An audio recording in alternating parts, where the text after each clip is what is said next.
What is going on, guys? Today we're going to be talking everything that is talents. So basically the best talent points, best place to use them, what do you want to use them on, and where is going to be the most efficient place. So we're going to start from right to left, as I feel like that is kind of like the best way to start with, especially if you are either starting your journey or halfway through it. Maybe you need a little bit of help. The Room of Requirement spells, to be honest, are not really going to be too much, because realistically you're not going to use really too much Room of Requirements until very end of the game. You can kind of leave these until the very end. They basically all give you more potency on all of the potions, all of the special kind of items you can use during the game. Whether you are going to use them, I would say if you are a massive person of using the mandrakes, using the, I can't remember what this is called, the venomous tentacula, then obviously that could be something that's useful for you. For, I can imagine, a majority of the game, you're going to be using spells more so than you are going to be using any of this, so I would kind of write this off altogether.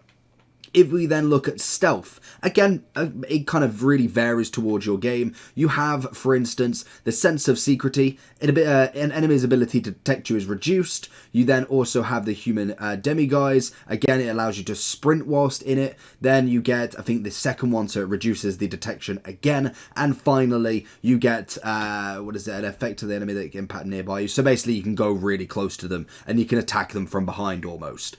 Again, this is all dependent on what you want to do. You can use a very stealthy wizard route if you really wanted to, but again, I've kind of now just started to do this as we're getting into the later levels. Really, other than that, there isn't a very big use for them. There's not too many missions where you have to be very, very sneaky. It is pretty much just guns blazing, if that is the kind of playthrough you like.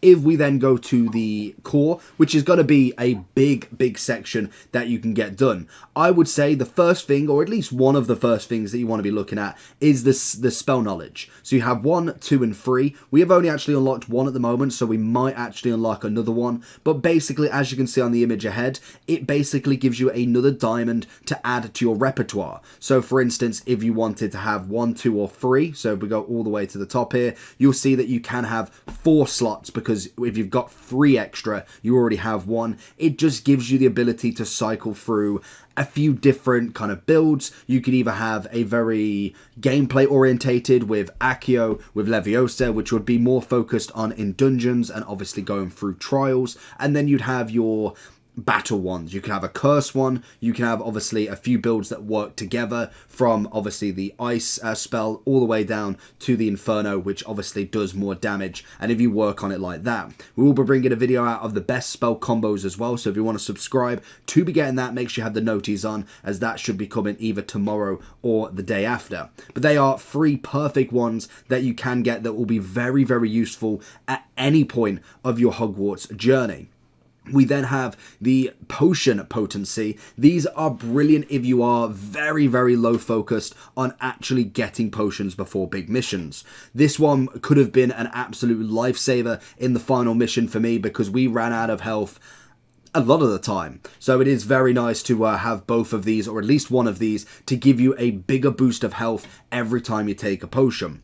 Then if we go over the other side, we have Ancient Magic Throw Expertise. That again is always nice with the Ancient Magic. We have a lot of the Protego stuff, which for me has always been vital. With you, we got this pretty much straight away. Because we do block, we do obviously use Protego a lot of the time, then that is going to be a big one. We also have Evasion, which again is brilliant for the Ancient Magic meter, which just adds another level with kind of getting that meter up as much as possible to deal as much damage straight away. Another really big one is going to be Swift. Holding down the dodge button, which is B for your Xbox users, you get to do a big zoom away. That is brilliant, again, if you are in arenas or in a very close kind of like circumference with a lot of spiders, goblins all around you, so you can get away, so you're not having to block every second of the battle. We then have a few basic cast masteries, which again is absolutely perfect, and I believe you've got an airborne one as well, which again is really, really good, as we tend to use a lot of these basics most of the time, to be honest. Then I think, what have we got here? Revelio Mastery. Again, probably more towards the end, I'd say this is going to be more perfect because you want to be finding everything at the very start and throughout the gameplay. Wouldn't say it's really a necessary one. We've got Stupefy Mastery. Again, if you want to use that, if you utilize the Protego into the Stupefy, that again would be really good for your gameplay as we go through. And that's really the core. The top two are obviously Protego Mastery and Stupefy Expertise, which again is what I use personally quite a lot. We then go on to the Dark Arts. Again, depending on how you play and what you want to do. If you're going for the curses or you're not, then this will depend on how many points you spend in this section. So the big ones, if you are not using too many curses, then obviously you've got the Knockback Curse from Flipendo, and you will also have the Expelliarmus, which is the Disarming Curse, and that will again give you the curse. As you see on the screen, a curse will be showed up in a green X. You know they're cursed, they will take extra damage. We then also have the Stunning Curse from Stupefy. We personally use that a lot. And then if you are using the Blood Curse, this would be really good for inflicting all targets that are already cursed. So if you are using a lot of Crucio, then that again is absolutely insane. Personally, we are using a lot of this one, Imperio. We are very, very stupid that I actually didn't unlock Avada Kedavra. I'm going to have to do another one. I'm gonna have to do another save because I wasn't paying attention at the point where it was vital and we screwed up big time. But I'm going to be going through the gameplay on all 4 accounts anyway, all 4 houses, so that is absolutely fine. Slytherin will be the darkest of dark wizards we go for, so the Gryffindor unfortunately misses out on this one. But this one, again, all depends on what you want to do. If you are utilizing curses a lot, this is going to be a huge one to get as much in there. Personally, I would go for the Enduring, obviously the Crucio Mastery. Maybe not so much the Slowing Curse unless you use Momentum a lot. Personally, I don't, so I didn't see the big side of doing it. Then we have the spells, the final section, which is going to be brilliant for you, again, depending on what you use. So Accio, as you can see, pulls everybody together. That, again, is going to be huge if you are bringing people together to then use something like Incendio or something with a big explosion hit for all of them. As we see, we have got every single one. Levioso, personally not my favorite one because I don't really use it too much in battle. Again, that is predominantly more gameplay rather than fighting for me. But I do tend to use a lot of Confringo, I use a lot of Incendio, and also Defendo as well. And I believe there's one more, which I believe is Bombarda.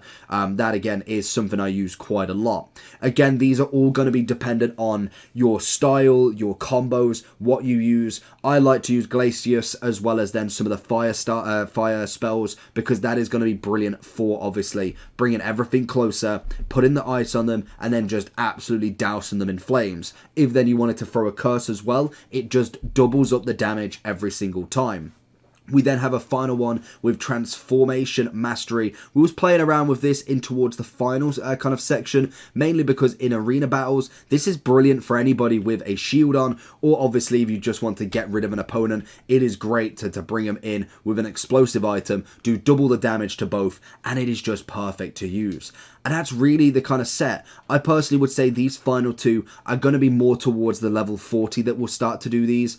Core is always a fantastic one if you are utilizing a lot of the basics. That is going to be perfect. Dark Arts depends on your playthrough. Again, if you are utilizing Dark Arts, again, that will be beneficial for the kind of different ones that you've got that dependent on what Dark Arts you're using. For instance, you don't have to learn any of them, but if you do, then obviously they are going to be benefits. And spells, I've always found useful because you tend to use a lot of these standards anyway. And that is going to be my perfect talent walkthrough. Let me know down below if you need anything more explaining, and also what is your favorite spell in Hogwarts Legacy. Let me know down below. Make sure you like and subscribe, and I'll see you tomorrow for the spell sets.